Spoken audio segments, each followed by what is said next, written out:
La nit és nostra, una cançó que agrada a tot tipus de públic, fins i tot al públic adolescent, com ens diuen molts amics, i que, bé, avui més que mai, la nit és nostra, la nit ha sigut dels valencians, no de l'Eldenc, no ha tingut sort en la Copa, però sí de la resta. El Llevant Unió Esportiva ha pogut guanyar un partit després de mig any. L'Elx de Francisco, en la seva nova etapa, ha començat també guanyant. El València ha complit amb el tràmit, però amb una festa en la que s'ha viscut a Utrillas, que sempre recordarà la bona gent de Terol, i el Castelló també s'ha classificat per a la segona ronda de Copa del Rei. Parlar del Castelló en este programa és parlar d'un amic, d'un erudit castellonenc que durant molt de temps ens ha acompanyat en una secció que tenia per nom Línia Albinegra. I avui és un plaer de rebre'l de nou així al nostre estudi. Manuel Carceller, bona nit, benvingut a la teua casa. Moltes gràcies, encantat d'estar amb vosaltres. Com està el teu equip? Com veus el club en esta fase no del tot agradable en esta nova temporada, però a les portes del centenari i de segur que amb la força social que atresora el club, doncs amb ganes de continuar endavant, com ha fet sempre, no? Bé, el Castelló és un club de la gent que vivim el tema del futbol com una cosa de proximitat i, per tant, un debat que està ben ara, que és interessant, és el tema de la renovació dels futbolistes més joves o la confiança en els més veterans, que és un debat que jo crec que és interessant. Ara mateix l'entrenador està optant, i s'ha comentat en la premsa aquestes últimes setmanes, pels veterans, no? I això és una qüestió que jo crec que donarà joc en aquesta temporada, no? Parlar d'això. Imagina que emocionat de veure aquí tens enfront i a la teua dreta, especialment com a aficionat del Castelló. Sí, bé, la veritat és que no havia coincidit mai amb Robert Fernández. Per a mi és un... Robert, benvingut. Hola, bona nit. És una persona que he admirat moltíssim des de menut, veient jugar. Justament avui volia fer referència als teus inicis en el Castelló i també encantat d'estar amb Cayetano Rossi i Paco Lloret, realment periodistes que sempre m'heu ensenyat moltíssim, no? Bona nit, Paco, bona nit, Cayetano. Hola, què tal? Bona nit. Bona nit. Pam, orellut. Com esteu? Pues encantats d'estar sempre en bona companyia. Entre amics. A més que justament la figura de Planelles és molt interessant perquè unís també l'afició i la relació de Castelló i del València. I jo crec que és una persona que potser en aquella època no va acabar d'entrar sort en alguns clubs en els quals va estar, no? Sempre vas parlar de Planelles com el jugador que més et va captivar com a aficionat i precisament Planelles serà notícia dilluns que ve, on tindrà un merescut homenatge a Borriana, no? Sí, perquè després de l'ajornament per la qüestió sanitària, l'Ajuntament de Borriana, al camp de futbol actualment anomenat San Fernando, sense cap vinculació, diguem-ne, amb la toponímia del municipi i amb les figures del municipi, ha decidit nomenar el camp com a camp Planelles. Per tant, dilluns, dia 6, a les 12, hi haurà un acte d'inauguració d'esta nova retolació amb la presència del futbolista, no? Pues ja els ha costat, també.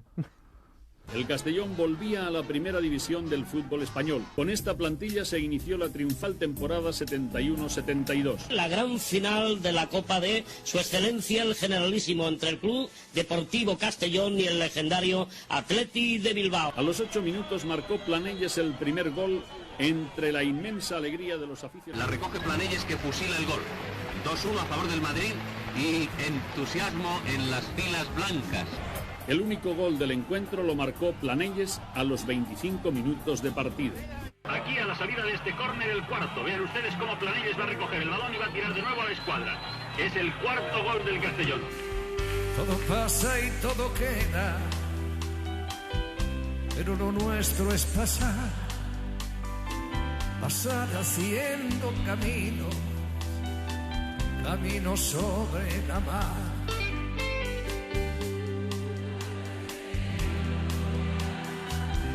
Y dejar en la memoria de los hombres en mi canción como los mundos sutiles.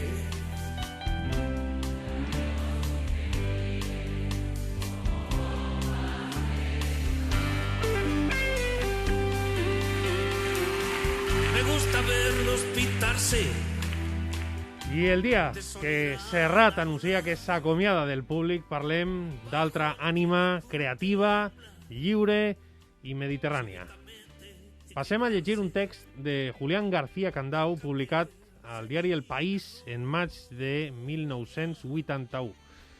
Juan Bautista Planelles Marco, uno de los jugadores de más calidad que ha producido el fútbol español, ha logrado por segunda vez el ascenso a primera con el Castellón. Planelles es uno de los casos más singulares del balompié nacional. En edad juvenil fue campeón de Copa y en 3 años logró la internacionalidad en todas las categorías. Pero Planelles salió contestatario y prefirió marcharse del Madrid.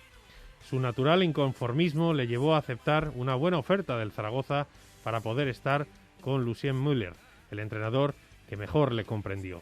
Una lesión y una desgraciada intervención quirúrgica estuvieron a punto de dejarle cojo para siempre. El doctor Cabot le recuperó para el fútbol. En el Castellón, sus compañeros le llaman el maestro y el público le idolatra. Planelles pudo haber sido un triunfador en el Madrid y escogió vivir plácidamente en su pueblo. Incluso, esta temporada, era l'any 81, renunció a un buen fichaje en primera. Siempre será difícil entender su postura.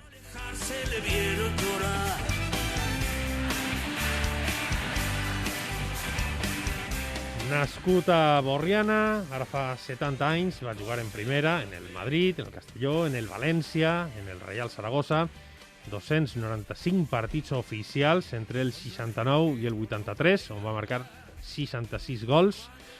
Va aconseguir 2 ascensos amb el Castelló, un 5è lloc en primera, una final de Copa, va guanyar 2 títols de Copa amb el Madrid, va ser 2 vegades internacional amb Espanya i travessa a esta hora la porta de la història Joan Baptista Planelles. Molt bona nit. Hola, bona nit. Benvingut a la ràdio pública, a la ràdio de Puntmèdia, benvingut a Línia de Fons, de tot cor. Moltes gràcies, moltes gràcies. Des de fa molt de temps, Manuel Carceller s'ha emocionat cada vegada que parlava de vostè i volíem que tinguera lloc algun dia esta trobada. Manuel, què significa per a tu, Planelles? Bé, realment les persones que han jugat a futbol i que han sigut referents de molta gent segurament no són conscients moltes vegades de que són persones que d'alguna forma representen per a la meva infància, en aquest cas, unes vivències molt personals i molt íntimes, no? I sobretot una cosa que m'ha agradat també molt de Planelles sempre és que ha sigut un jugador molt realista i que ha sigut un enemic de la vanitat futbolística, no? I això ho ha expressat en les entrevistes sempre que li han fet. Jo això trobo que té un gran mèrit, no? Una persona que diu que ell no havia pensat ser futbolista, que per a ell els diners no són el més important, que el més important per a ell és la seva vida, els seus estudis, viure a la plana. Això no ho diuen tots els futbolistes, no? Joan. Sí. Què et semblen les paraules de Manuel? Home, té alguna realitat. Jo sóc una persona que no soc molt treballadora, tampoc soc mal feiner, però sí que sóc una persona còmoda, que m'agrada viure conforme els meus gustos i estar a gust en els amics, en la casa, mirant la televisió, sentint la ràdio, bona música, tot. M'agrada la comoditat, l'estar a gust, independentment de que també has de guanyar-te la vida, guanyar diners per aconseguir això, però jo, per exemple, el que està parlant Carceller és que jo, quan en el Castelló vaig estar els 2 primers anys, vam pujar a primera divisió, vam quedar esquins en la Lliga, vam jugar a la final de Copa, vaig aprovar el selectiu de Ciències en l'antic CUC, vaig conèixer a la meva dona com a nòvia, que ara estic casat, en fi, una felicitat enorme viure en Castelló, en aquella època, el Grau de Castelló, el Borriana, bueno, les muntanyes, el Penyagolosa, era una cosa, bueno, per així, jo suposo que molta gent de Borriana i Castelló ho estimen molt. Ens acompanya Robert Fernández. Robert. Què tal, Juan, com estàs? Molt bé, Roberto. Ja me'l veurem el dilluns, eh? Sí, home, per supost. M'alegre molt. Per supost que el dilluns estarem junts i, a més, amb moltíssima gent que t'aprecia i te respeta i te vol molt. Moltes gràcies, Roberto. Sí. I bueno, ja t'ho dic públicament, el que te vas portar a la meva filla en Barcelona. M'alegra molt. Sí, Juan. Ja saps que te vull molt a tu, a la teva família, que has sigut una persona molt important en la vida. Les persones aconseguim molts, altres no, els objectius, i jo afortunadament he tingut molta sort en la vida, però sempre reconec a les persones que m'han ajudat, i tu has sigut una de les persones que has estat al meu costat en moments bons i en moments difícils. Moltes gràcies, Roberto, moltes gràcies. Ja parlarem el dilluns. Sí, el dilluns parlarem de moltes coses. Molt bé. Robert, futbolísticament, quantes batalles vas compartir amb Planells? Bueno, pues jo vaig aplegar molt jove a Castelló en l'any 79, l'estiu del 79, i vam estar junts dos temporades. Jo era molt jove i ell era un jugador ja d'un passat molt important, un jugador d'una gran experiència. I junt a l'entrenador i al president que van tindre, don Antonio Salves Safón i Benito Joanet com a entrenador, pues, la veritat és que van ser capaços de crear un ambient que al final pensa que el primer any van quedar, crec, quarts, i el segon any van quedar primers. Teníem un equip que aquestes persones pues, havien sigut capaços d'aglutinar i de formar, no? Perquè érem un equip molt jove. Si no recorde mal, fíjate, aquell era l'any que els equips de segona divisió tenien que jugar tres jugadors de sub-20. I el Castelló jugaven 4.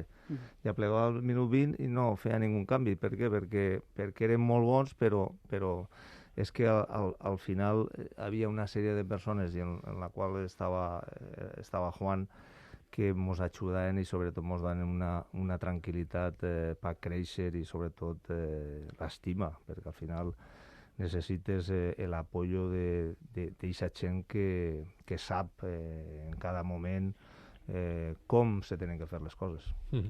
A més, vosaltres dos vau ser decisius en l'ascens, en els gols de l'ascens. Sí, el dia del Rayo Vallecano. El recorde com si fos ara. Ell va marcar de penal i jo va ser una jugada en l'àrea. A més, va ser en la porteria de l'entrada de la carretera, eixint de vestuaris a la porteria de l'esquerra. Però van ser 2 anys fantàstics. La veritat és que jo tinc un record imborrable d'aquell equip, que seria capaç de dir-lo de carretilla, i quan un aficionat, o en aquest cas jo sóc capaç de dir-ho, és perquè era un equip molt bo en tots els aspectes. Ja no era bo com a equip dins del camp, sinó que era un equip molt fort a nivell mental i sobretot a nivell de relació. Nosaltres allí vam ser capaços de crear aquesta situació que al final ens va donar la possibilitat de poder pujar, que desgraciadament se va trencar als 2 anys, perquè en l'any 82, 82, Ribes i jo vinguérem al València, i molts jugadors van eixir de l'equip, i desgraciadament aquell treball no va tindre la continuïtat. Moltes vegades parlem què hauria passat si hagueren continuat tots, no? Perquè l'equip, la veritat és que era un bon equip de gent veterana, en el qual Juan portava la bandera, i després de gent jove que tenia molta força, molta energia i sobretot molta fam. Però dis-lo de carrereta, home, que això a la gent li agradarà. Pues mira, jugava Rasic, Navarro, Ferrer, Pulido, Balbuena, Juan, Ribes, Draganich, jo, i davant jugava Ballarri i Condé.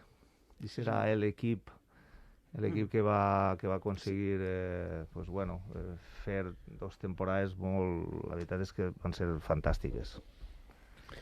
Ens acompanyen també, Juan, dos erudits del futbol i sobretot dos persones que tenen una gran sensibilitat per a parlar de futbol i de la seva història, com Paco Lloret i Cayetano Ros.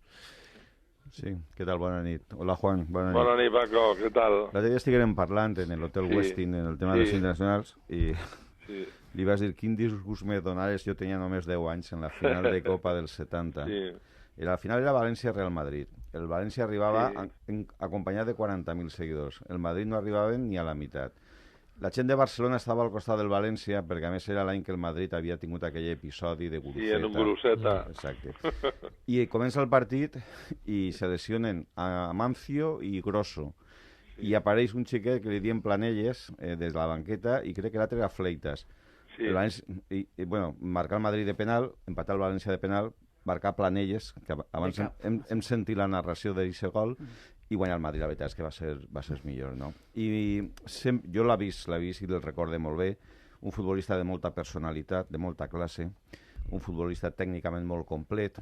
Jo crec que aquesta personalitat que ha dit ara en la seva resposta anterior se notava en el camp, no? Era un futbolista que, no sé, que li notaves una jerarquia. I després el vaig veure debutar en el València en la Copa del 73-74, precisament contra el Rayo Vallecano. El seu primer gol va ser en Vallehermoso, perquè era el camp que tenia el Rayo, i estigué així 3 temporades. I després el València el va traspassar quan fitxaren al Lobo Diarte, ells anaven al Saragossa, que és com comentava el mestre García Candau, retrobar-se amb Lucien Müller, no? I així en València li recorde, i li ho comentava jo, me va impactar molt, tingué una temporada en què va perdre tot el monyo, se va quedar pelat, no? I va ser per una malaltia, no, Juan, que tingueres? Sí, vaig tenir una alopecia areata per una infecció de la sang. En València vaig tenir molt mala sort també, vaig tenir un accident que quasi me mate en l'autopista esta de Mus, anar al camp, no me vaig matar, vamos, de miracle, vaig tenir un accident allí impressionant, vaig tindre cistitis, me va entrar l'alopècia, mare meva, me va passar de tot ahí, no sé.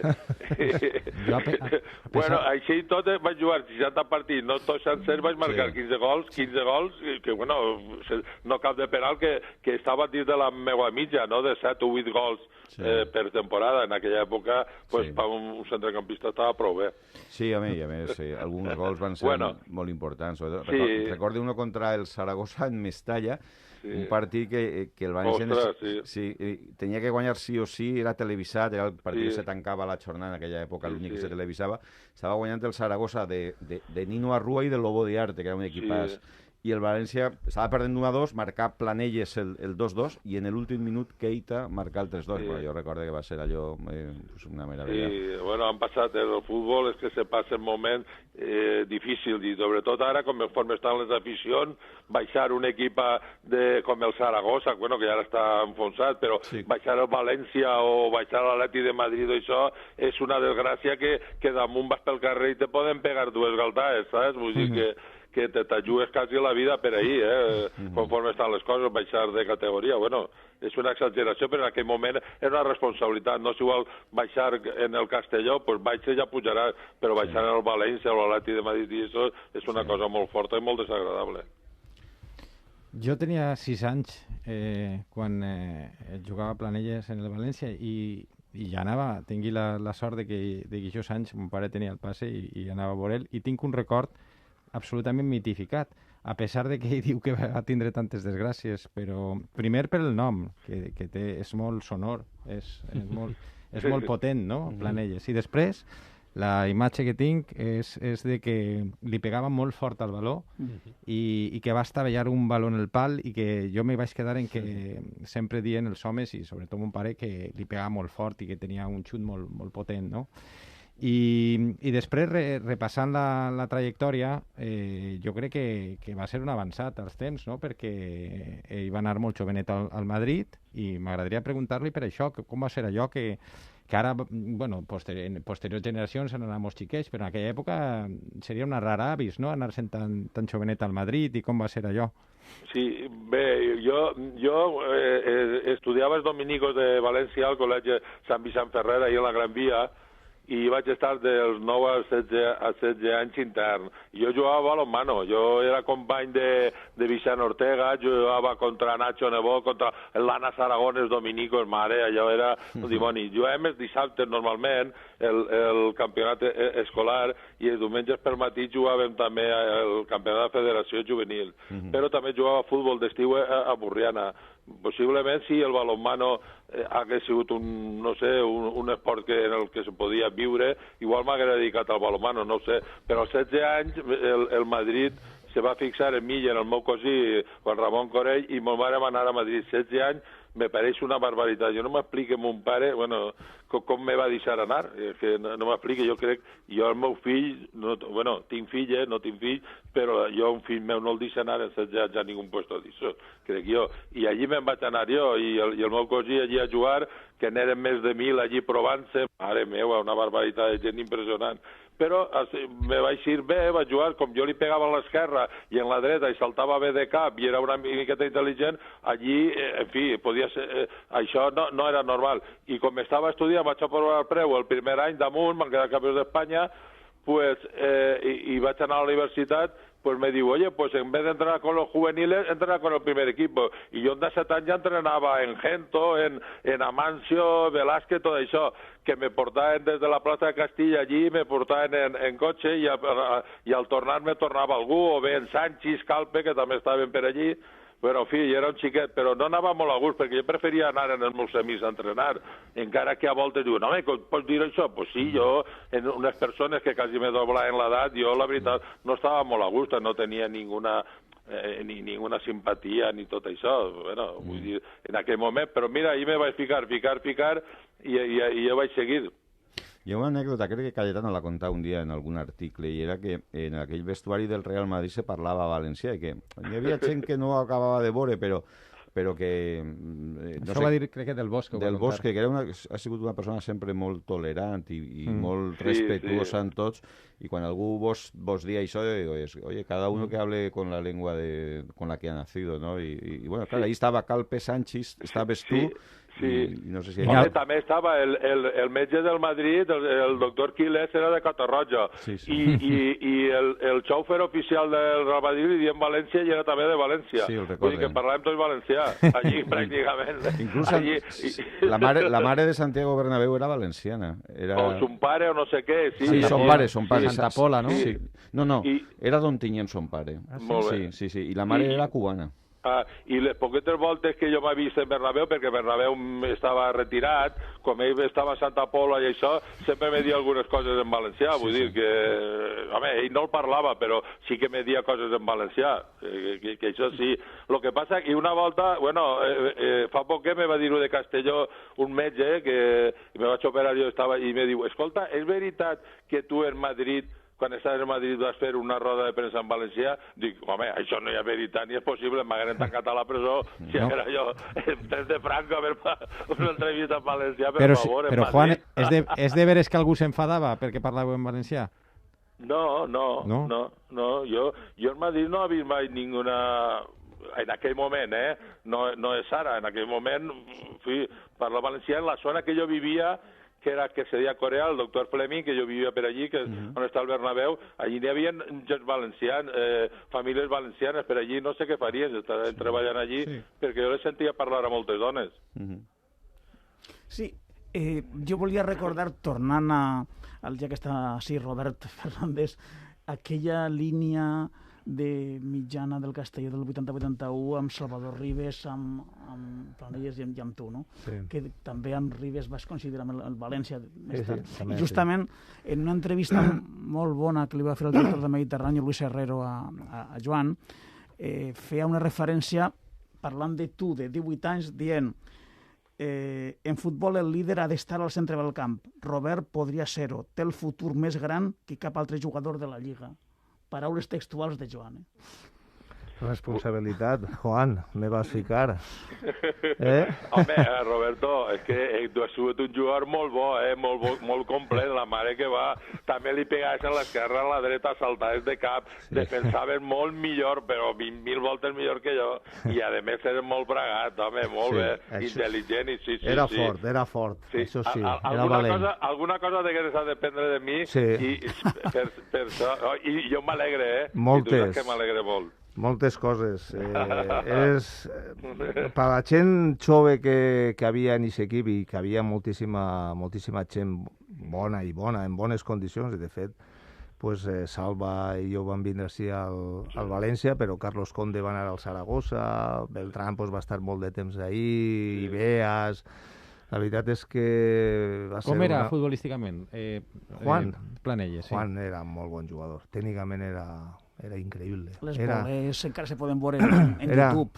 Impressionants. Era increïble. Acaba de dir una cosa que jo no la sabia, de que havia jugat en la seva adolescència de balonmano. Sí. Pues, possiblement això li va ajudar a fer el cos que tenia. A mi una de les coses que més me va impressionar de Juan quan el vaig veure la primera vegada és la seva corpulència. Era molt fort, era molt ample, era molt ample de dalt i tenia unes cames espectaculars. Era molt, però que molt fort. A més, xocaves en ell i notaves que havies tocat en pedra, no? Que era capaç de controlar, era capaç d'amagar, ho tenia tot. I fíjate que crec que ell ja començava a tenir problemes de genoll, o havia tingut ja problemes de genoll, havia que cuidar-lo molt, però era un jugador determinant. A més, quan nosaltres teníem problemes, el buscàvem a ell, perquè sabíem... Quina posició es trobava més a gust? Ell, en el centre del camp, prop de nosaltres, de Salva i de mi, perquè, a part de que era molt bon jugador, és que era molt intel·ligent i al final Salva i jo teníem una energia, els dos, descomunal. Teníem tanta força que eren capaços de fer el treball nostre i el d'ell si era necessari. Juan, no baixes, no te menetges, tranquil, que així estem Salva i jo, que anem a fer tot el treball perquè tu estigues en bones condicions per poder trencar el partit. La veritat és que el Castelló va reunir una sèrie de persones fantàstiques en tots els sentits. En tots els sentits. Jo moltes vegades ho comento en Salva, no? En Juan no ho ha comentat, però que haver sigut del club, del Castelló, si haver continuïtat, no? I aquesta continuïtat que no van tindre, que desgraciadament pues, no, pel club tenia problemes econòmics i bueno, allò pues, no va ser possible continuar. Però a mi hi ha hagut 3 jugadors de Castelló que m'han marcat moltíssim. Vicent Tico, Juan Forment, en Villarreal, i després en Castelló Juan, i després en el València Saura, i els 3 de Castelló. La última temporada de Juan en el València és la primera d'Enrique Saura, és a dir, coincidir en la 75-76. Sí, possiblement igual estaríem més anys que jo en Juan, no? I Juan, per què estigueres tan poc de temps en el València i també en els altres equips? Perquè he vist que eren 2 anys, 2, així anaves canviant, no? Sí, no sé, jo crec que va ser una equivocació per culpa de Müller, que me va cridar per anar al Saragossa i dir que a veure si canvia la sort o això, però fi, va ser un error, perquè el València en aquell moment va començar a portar un jugador magnífic i possiblement el València, quan jo me'n vaig, té la millor delantera del món, segurament en Lobo Diarte, Rep i Kempes, vamos, era això, aquests 3 delanters, això era insuperable, clar. Sí. Bueno, va ser un error per anar-me'n, jo del Madrid me'n vaig al Castelló cedit perquè vull, no d'això, perquè vam a Castelló i en Castelló hauria pogut estar 2 o 3 anys més i haver estat molt a gust i després ja no sé, és precís anar-se'n per a guanyar diners, perquè per jugar a futbol se juga igual en València que en Madrid que en Múnich, és a dir, que el futbol el mateix. En els Jocs Olímpics del 72 de Múnich estigueres? No, jo vaig estar Vaig estar en la olímpica, en la selecció olímpica, però me'l va eliminar Polònia i no vaig jugar ningú partit, jo vaig estar de reserva, me'l va eliminar Polònia, que al final va ser la campiona olímpica. També...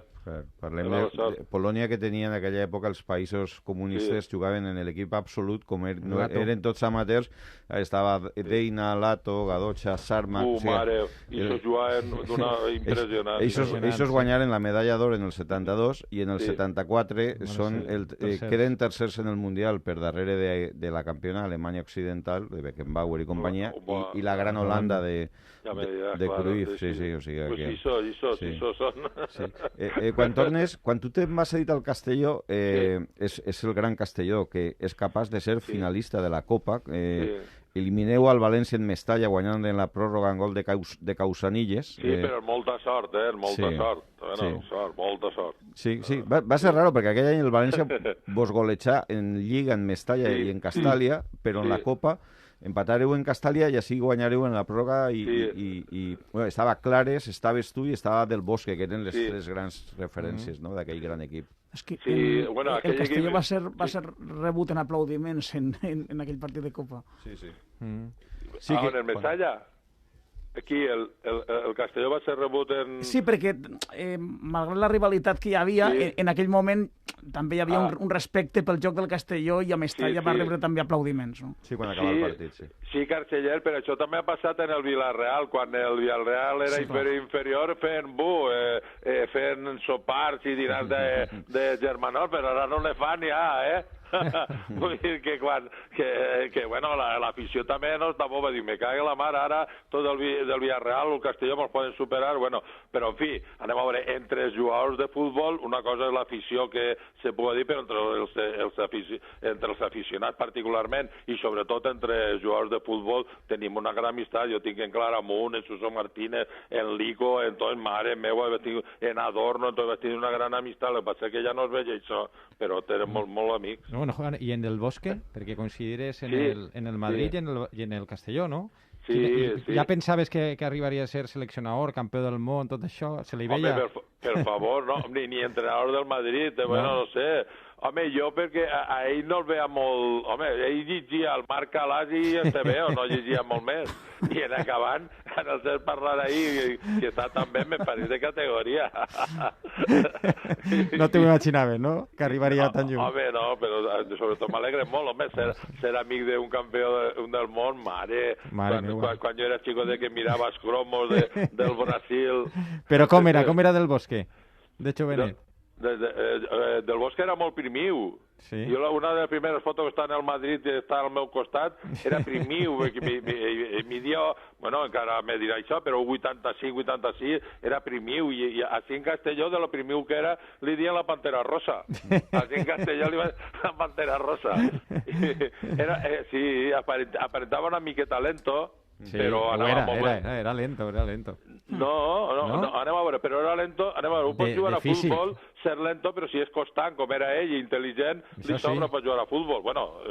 Sobra. Era una miqueta de sort, que tots han de tindre sort. Jo he vist jugadors molt bons de juvenil en el Madrid i alguns en el Castelló que no han pogut arribar perquè no han hagut gent com jo que els hagi ajudat, i com jo com altres, i no han pogut arribar més de millor de segona divisió, ja que han pogut ser molt bons. Jo s'ha vist per ahir i vull dir que la sort també juga, Bueno, i els quins estudis tens tu? Perquè estaves ahí dient que Del Bosque tenia justetet.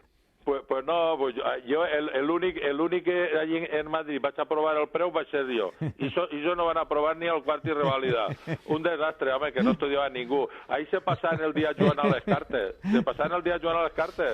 I no n'hi ha un ambient. I al final jo, home, en Castelló vaig fer el selectiu de ciències, però ja de major vaig treure en la UNED la llicenciatura de dret, i jo soc llicenciat en dret. Però primer tiraves per ciències i te passaves a dret. Sí, anava per ciències, no sé per què, però jo crec que me vaig equivocar, de xicotet sempre havia d'haver agarrat lletres, però bueno, és igual.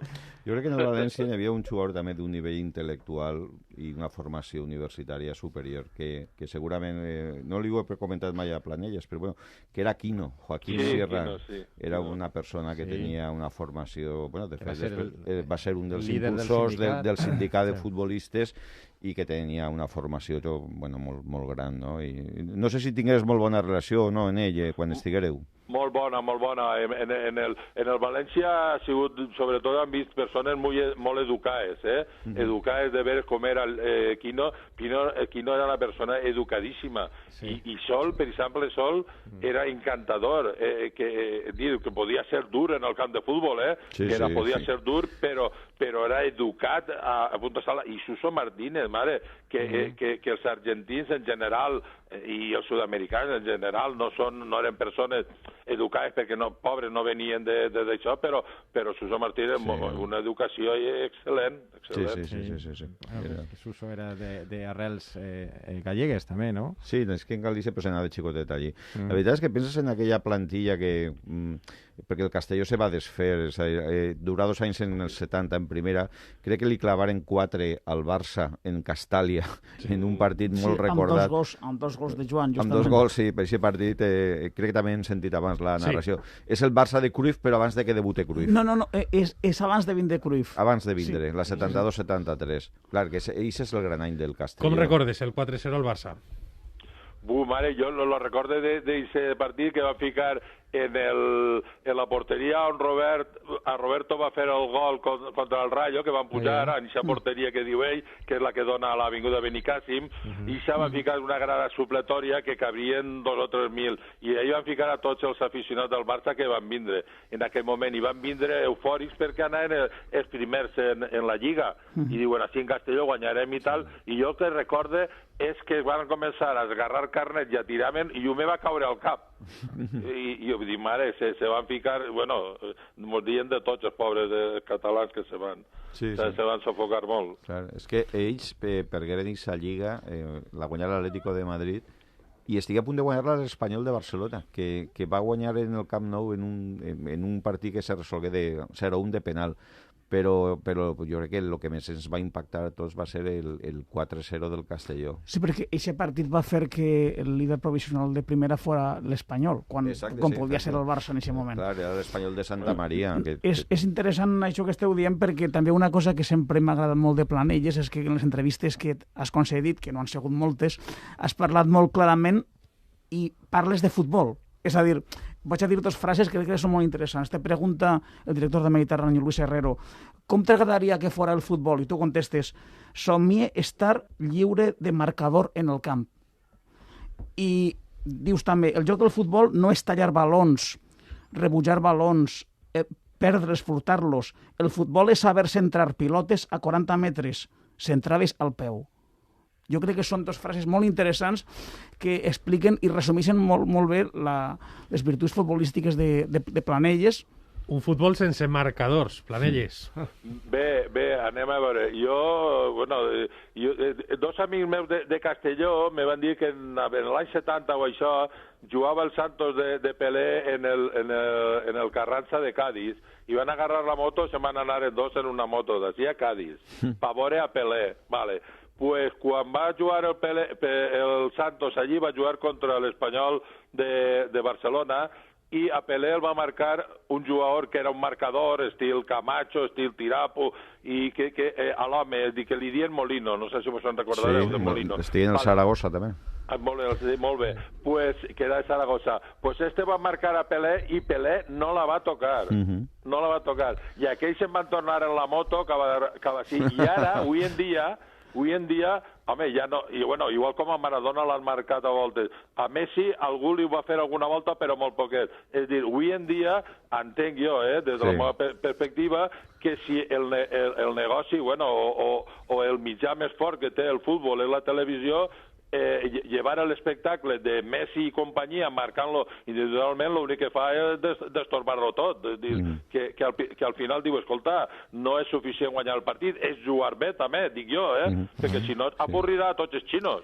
Hi ha un partit llevant Castelló en la 80-81 en segona divisió, que és quan pugeu a primera, que jugueu, i Cruyff, crec que, Robert, estigués marcant-lo, tu, que tenies 18 anys, a Johan Cruyff, que després va ser el teu entrenador.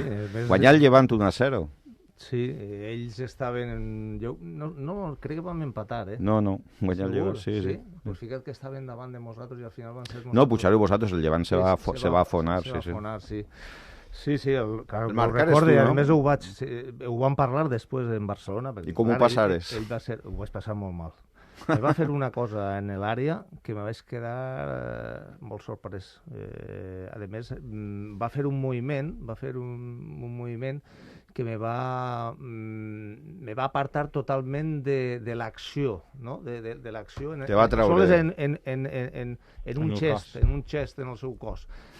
I després aquest gest també l'ha volgut fer jo, el que passa que com ho feia ella a la velocitat que ho feia era algo increïble. La veritat és que, clar, per això era un dels millors jugadors de la història, no?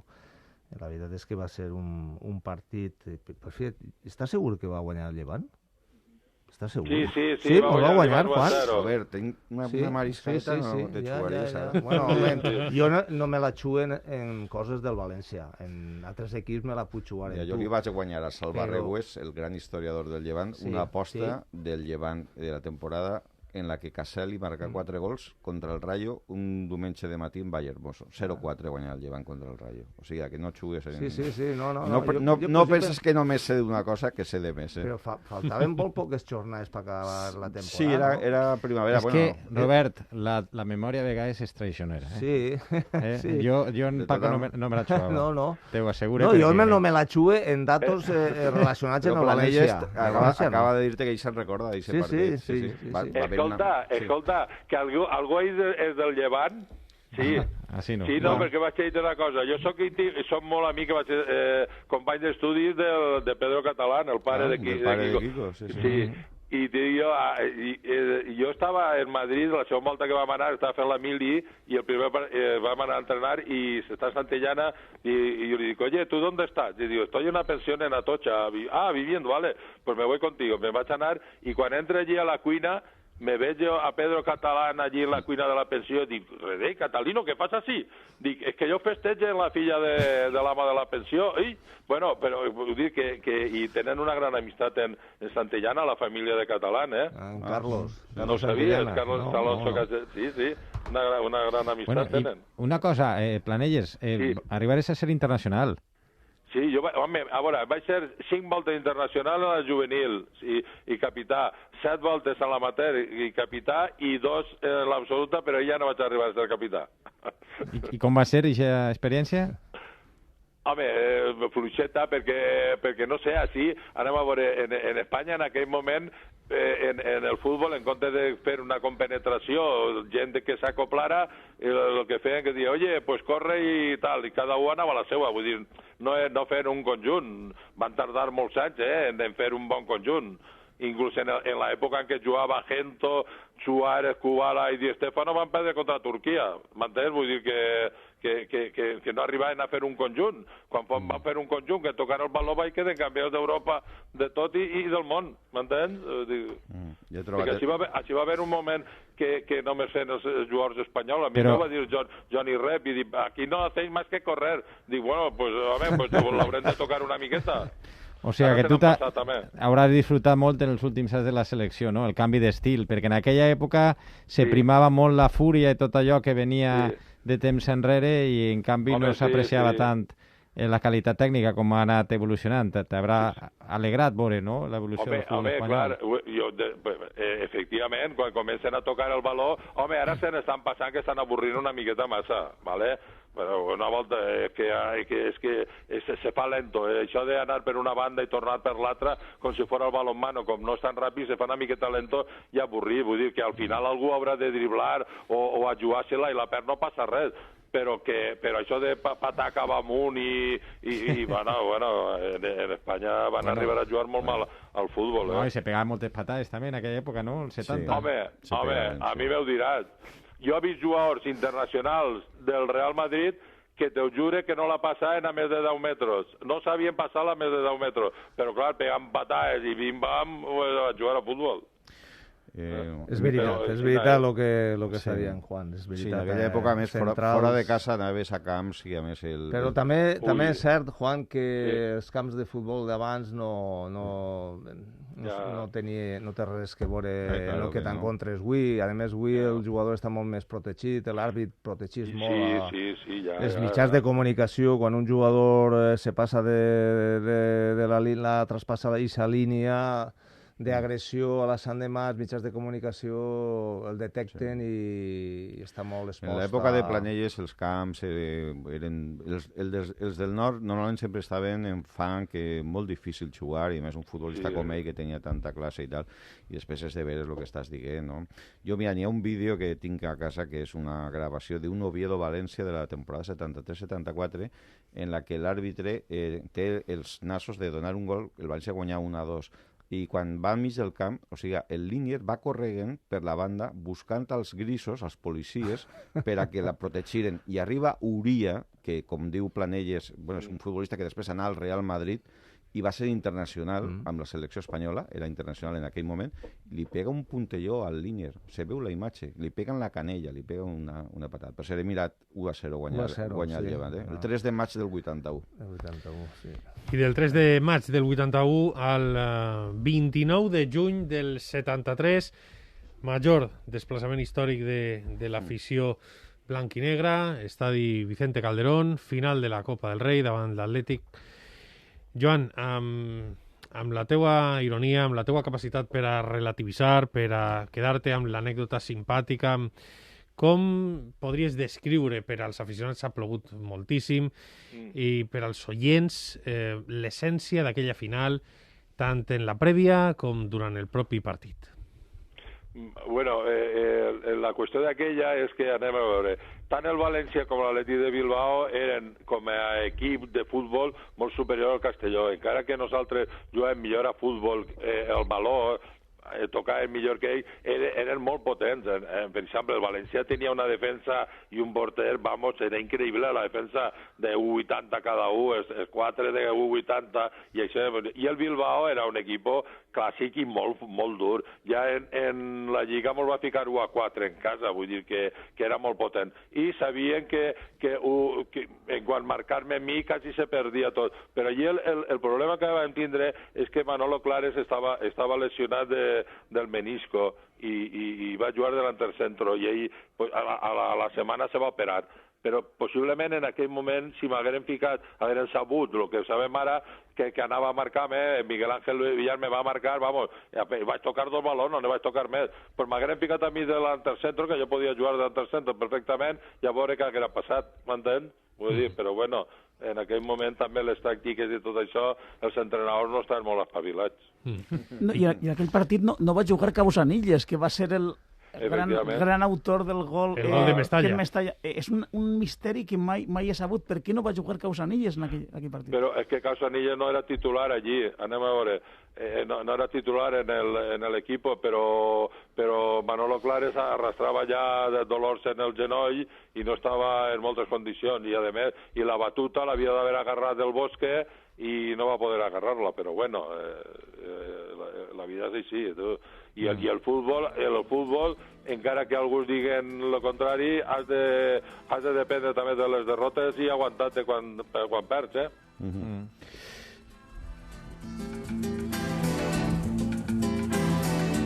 Quizá porque mi niñez sigue jugando en tu playa y escondido tras las cañas duerme mi primer amor. Llevo tu luz y tu olor por donde quiera que vaya y amontonado en tu arena. Una persona amb un caràcter inconformista, contestatari, amb estil propi, creatiu, que apostava sempre pel joc atractiu, per fer feliç a la gent que el veia jugar, i que, passats els anys, i potser siga el més bonic que es pot dir d'un futbolista i de qualsevol persona, se li recorda amb molta estima.